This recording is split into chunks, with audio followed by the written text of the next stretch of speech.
Iran के जो नए सुप्रीम कमांडर हैं उसको अमेरिका स्वीकार कर नहीं रहा है, और आप कह रहे हैं कि इनके बनने से पहले 4-5 नाम और भी थे जो इसमें चले आ रहे थे। तो प्रोफेसर गुलशन सचदेवा साहब, मैं इसी सवाल को लेकर आपके पास आऊँगा। चूँकि 1979 के बाद से, जब से इस्लामिक रिवॉल्यूशन वहाँ पे आया, उसके बाद से कभी ऐसा नहीं आया कि एक सुप्रीम कमांडर है तो उसका बेटा सुप्रीम कमांडर अगला होगा, और वहाँ के जो गणराज्य का जो नियम है उसके खिलाफ भी इसे माना जाता है। वो इसको स्वीकार नहीं करता है कि बाप सुप्रीम कमांडर है तो बेटा ही बने, लेकिन फिर भी बने हैं। और बने हैं ही नहीं, उसको डिफेंस फोर्सेज ने समर्थन किया है, वहाँ के जुडिशरी ने समर्थन किया है, वहाँ के बाकी संस्थाओं ने भी समर्थन किया है। आपको दूर दूर तक दिख रहा है क्या कि इस नए सुप्रीम कमांडर के खिलाफ कोई आवाज दिखेगी ईरान में? नहीं, अभी फिलहाल जी, अभी तो ऐसा है कि परिस्थितियां इतनी तेजी से बदली हैं वहां पे। पहले नॉर्मल सर्कमस्टांसिस में क्या होता, कौन बनता, किस तरह की राजनीतिक वहां पे जो गतिविधियां थी वो एकदम बदली हुई हैं। अभी ये है कि पिछले 10 दिन में जो है मुझे लगता है ये पूरा तथ्य हम सबको पता है क्या हो रहा है वहां पे, कि लगता है तीसरे फेज में ऑलरेडी मुझे लगता है ये जो युद्ध है पहुंच चुका है। पहला फेज था जब वो एकदम सत्ता परिवर्तन की बात कर रहे थे। पहले ही दिन में उनको काफी कामयाबी मिली। उन्होंने खुमैनी साहब को उनको मारा, उनके परिवार के लोगों को मारा, काफी जो है, और लीडरशिप भी उसके अंदर चपेट में आई। लेकिन अब 10 दिन के अंदर हम देखते हैं कि एक खुमैनी साहब गए हैं और दूसरे खुमैनी साहब आ गए हैं वहां पे। दूसरा उसका जो अब उसके बाद यह है कि इनको भी टारगेट करेंगे तो कोई तीसरा और आ जाएगा वहां पे। वो कोई इतनी बड़ी मुद्दा अभी मुझे लगता है बहुत बड़ा लीडरशिप का वहां पे एज सच नहीं है। फिलहाल ये लीडरशिप चलेगी, बाद में क्या होगा जब परिस्थितियां नॉर्मल होगी वो अलग चीज है। दूसरा फेज वहां पे जो तुरंत 2-3 दिन के बाद बना, तो सत्ता परिवर्तन की बात पीछे हो गई थोड़ी, और उसके बाद जो है ईरान ने पूरे खाड़ी के देशों को उसको अपने चपेट में ले लिया। तो पूरा जो युद्ध है वो एक रीजनल उसका जो डायमेंशन हो गया, तो उसकी एक अलग परिस्थिति है, उसका एक अलग से पहलू वहां पे शुरू हो गया हो। तो वो अभी चल रहा है। तीसरा फेज जिसमें अभी जो अब जो एंटर किया है मुझे लगता है वो और सबसे महत्वपूर्ण पहलू है, वो है कि वहां पे अभी उसका आर्थिक पहलू। अब ट्रम्प साहब ने जो बिना सोचे समझे मुझे लगता है ये जो काम किया, उनको लगा था 1-2 दिन में हम इसको निपटा के वेनेजुएला की तरह वहां पे सत्ता परिवर्तन हो जाएगा और निकल जाएंगे। अब वो अब हुआ नहीं है। अब उन्होंने पूरी दुनिया को जो है एक बहुत बड़े संकट में उसके अंदर झोंक दिया है। अब उसके अंदर ऊर्जा का संकट है, पूरे पूरे स्टॉक मार्केट जो है आप देख रहे हैं नीचे हो रही हैं।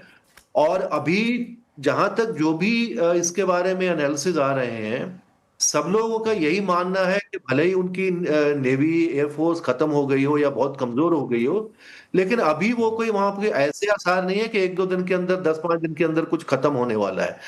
तो उसके अंदर जो पूरी चिंता पूरी दुनिया की है, स्टेट ऑफ हार्मुज बंद है, तेल की कीमतें जैसे अब 115-120 तक ऑलरेडी पहुंच गई हैं। यही हम हमला मामला चलता रहा 120-130 भी पहुंच सकती है ये। जी।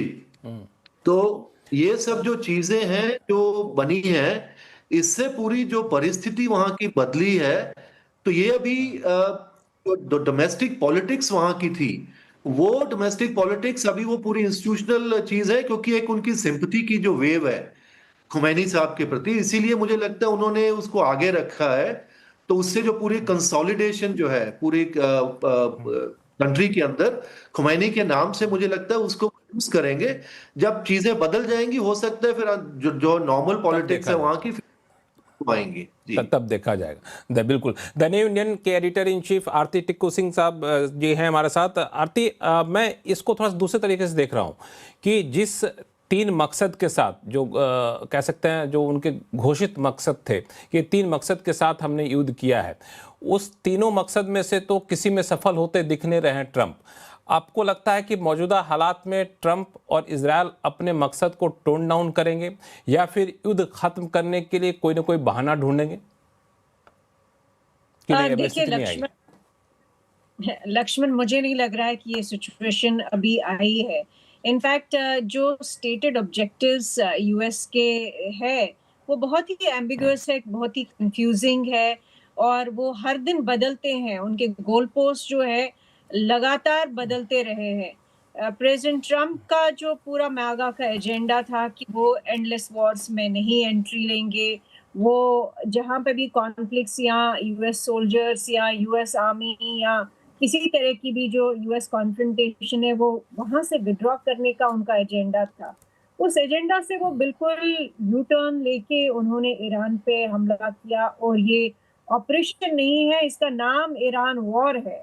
और ये कहना कि उन्होंने ये सोचा था कि वो 2 दिन में खत्म करेंगे, वो तो मुझे लगता है कि ये तो बिल्कुल ही रॉन्ग एनालिसिस है, क्योंकि हर दूसरे दिन उनका ऑब्जेक्टिव बदल जाता है और अगर ऑब्जेक्टिव बदल रहा है उसका पीरियड ऑफ कंप्लीशन जो है वो ऑटोमेटिकली बदल जाएगा। और आज की डेट में मुझे ये जो दिख रहा है कि बेशक अमेरिका की पूरी दुनिया में, इजराइल की पूरी दुनिया में थू-थू हो रही हो, प्रेसिडेंट ट्रम्प ने जो बहुत बड़ा जो मानती है मागा जो एक मूवमेंट चला था, उनके जितने भी बहुत बड़े वॉइसेस हैं या बहुत बड़े लीडर्स हैं अमेरिका में, वो उन पे थूक रहे हैं और उनको कह रहे हैं कि उन्होंने बिट्रे किया है। लेकिन अगर आप कुछ नंबर्स देखें तो उससे ये साफ जाहिर होता है कि इसमें मिलिट्री इंडस्ट्रियल कॉम्प्लेक्स जो है इजराइल और यूएस की, वो बहुत फायदे में है। ये इनफैक्ट ये आज का नहीं है, यूएस और इजराइल की मिलिट्री इंडस्ट्रियल कॉम्प्लेक्स मानी ही जाती है कि इनका धंधा ही वॉर्स से चलता है, कॉन्फ्लिक्ट से चलता है और ज़रा भी कोई जहाँ पे भी कॉन्फ्लिक्ट में लगता है कि लॉसेस है, तो वो वॉर बंद हो जाता है। यहाँ पे मुझे नहीं लग रहा है कि इनका अभी ऐसे कोई लॉसेस है इकोनॉमिक या फाइनेंशियल लॉसेस कि ये अपना ये जो वॉर है जिसका कोई मकसद नहीं है किसी भी एंगल से, मिलिट्री लेवल पे इनके पास कोई रियली कोई ऑब्जेक्टिव है नहीं, ईरान के पास न्यूक्लियर वेपन्स है नहीं, तो ईरान के खिलाफ ये किस वजह से वॉर कर रहे हैं किसी को नहीं मालूम है। ये कहना कि ईरान थ्रेट है इजराइल को, लेकिन उस हिसाब से तो इतने समय से थ्रेट है, अभी क्यों हो रहा है? इशू ये है कि यूएस अपनी हेजेमनी के लिए कुछ भी कर सकता है, अपनी प्रीएमिनेंस को बरकरार रखने के लिए कुछ भी कर सकता है, कुछ और भी ये कर सकता है। रिकॉर्ड रहा है।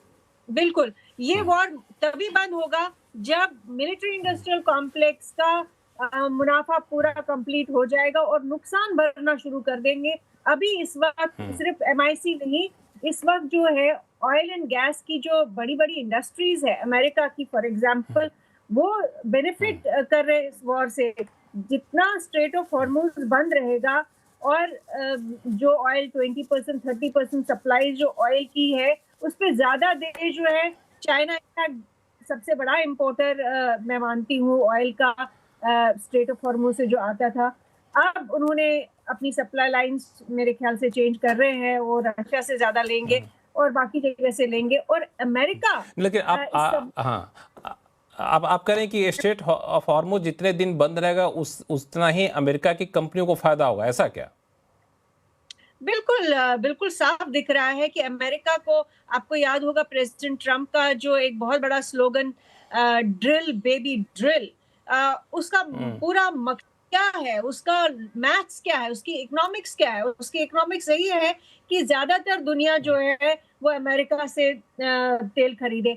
चूंकि उनको वेनेजुएला का तेल भी मिल गया, उस पर भी कंट्रोल मिल गया है, तो उनके लिए तो डबल एडवांटेज है इस वक्त कि वो ज्यादा पता से नहीं ज्यादा ये बिल्कुल आपने अलग एक एस्पेक्ट लेकर के यहाँ पे आया है। नरेंद्र तनेजा साहब, इस लॉजिक को कैसे आप देख रहे हैं?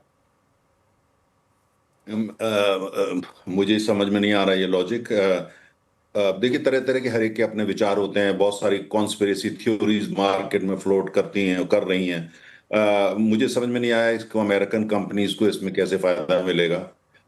जो अमेरिका में सरकारी कंपनियां होती नहीं है, और अमेरिका दुनिया में सबसे बड़ा तेल का उत्पादक है और सबसे बड़ा तेल का उत्पादक है और सबसे बड़ा उपभोक्ता भी है।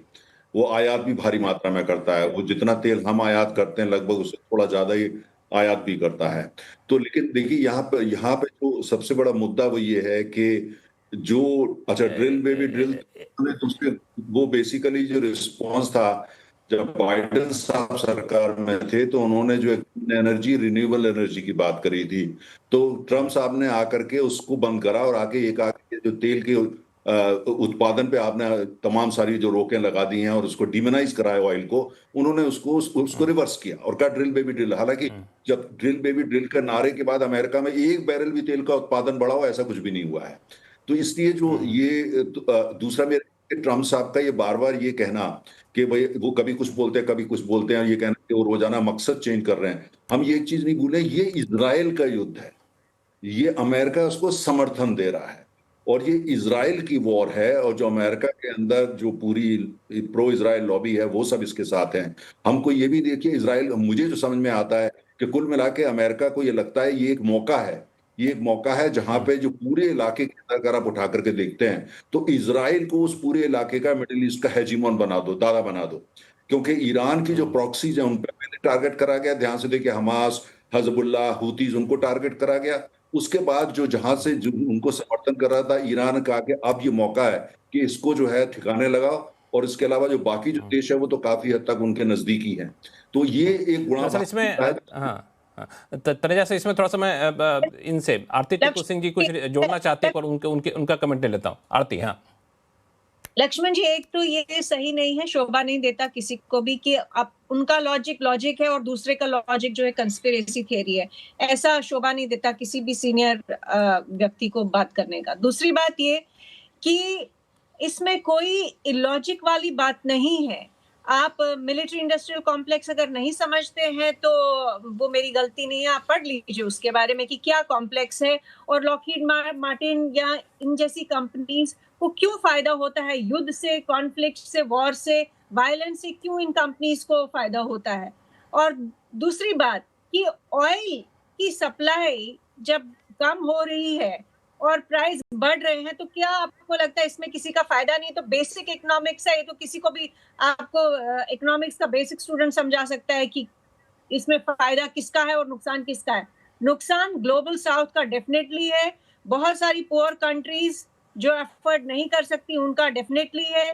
इसमें मैं कहूंगी कि वही देश, सुपर पावर्स की जो पूरी रिकॉर्ड रही है, पूरा हिस्ट्री रही है कि एक्सप्लॉइट करना हर कमजोर देश को। ईरान एक कमजोर देश है, उसको अटैक करके वो अपने फायदे ढूंढ रहे हैं, किसी और का भला नहीं हो रहा है इसमें। सिर्फ खास करके गरीब देशों का इसमें कोई फायदा नहीं हो रहा है। अब आपकी बात रख ली गई है। नयन तनेजा साहब, छोटे में 10 सेकंड में कोई कमेंट? लक्ष्मण एक मिनट बात सुनिए। मैं आप ही के पास आ रहा हूँ। नहीं, सुन लीजिए। देखिए, हर एक के विचारों का सम्मान, मैंने सिर्फ ये कहा है कि जो कॉन्स्पिरेसी थ्योरीज तरह तरह की होती हैं ये उनको मानती है, मैं नहीं मानता। इसमें कोई ऐसा नहीं है कि मैंने जो कहा वो। और दूसरी तेल में मुझे नहीं करना, ये फ्रेम में मत लगाइए। आपने ऐसी ये तू मैं की कर, तो वो बहस में मैं कभी भाग नहीं लेता। उनके विचारों का पूरा सम्मान वाला नहीं, वो हम नहीं हम हमारे बहस में आपको पता ही तू मैं होता नहीं। उन जो वो कह रही हैं, सुनिए लक्ष्मण, जो वो कह रही हैं 100% उनके विचार हैं, उनके विचारों का सम्मान। मैं उनके बारे में कोई टिप्पणी नहीं करता, हर एक का अपना नजरिया होता है और यही इसी का, मैं उसमें कोई मैं नहीं, सिर्फ जो है मैं आपको ये बता रहा हूं कि जो ये जो बात हुई है उसमें ये देखना है कि आप कंपनी बाई कंपनी, आप मुझे मौका में दे, कंपनी बाई कंपनी आपको मैं बताता हूं कि किसके रेवेन्यू में कितना फर्क आ गया। कंपनी बाई, चाइना से शुरू करते हैं, मैं कंपनी को 5 के नाम गिनाऊंगा। जापान जाते हैं, इंडिया की कंपनीज के नाम, let's discuss company by company, है ना जी। That's the way to discuss. बाकी जहां तक कॉन्स्पिरेसी थ्योरी है, मैं इसको सब्सक्राइब भी नहीं करता, मैं मानता भी नहीं। मैंने ये कह रहा है सारा गलत है। जो मानते हैं बहुत अच्छी बात है, और लेकिन ये है कि तमाम लोग मानते भी हैं, लेकिन उनका विचार है पूरा समान। उसमें बहस की कहां से बात आ गई? बिल्कुल, मैं उन चीजों को नहीं मानता, मैं व्यक्तिगत नहीं। आप उनके बातों का सम्मान करते हैं, लेकिन आप सहमत नहीं है, वो बिल्कुल अलग चीजें हैं। और काफी कोई हद तक क्लियर यहाँ पे एक सवाल लेके, हाँ, इसमें मैं आता आपके पास और एक सवाल। हाँ बिल्कुल, इसमें कोई बुराई नहीं है। हर कोई हम आपके विचार से सहमत हो, जरूरी नहीं है। डिसएग्रीमेंट में प्रॉब्लम नहीं है, डिसएग्रीमेंट बहुत सिविल। बिल्कुल, आप दोनों लोग बेसिकली सेम पेज पे हैं। थोड़ा सा कम्युनिकेशन कुछ इशू रहा होगा तो एक दूसरे की बात समझने में दिक्कत होगी, लेकिन दोनों लोग सेम पेज पे हैं कि आपके अपने विचार हैं, इनके अपने विचार हैं। तो कहीं कोनो में विचार तो अलग अलग, तभी तो डिबेट के लिए शो किया जा रहा है। विचार एक होता फिर शो क्यों करते हैं हम लोग?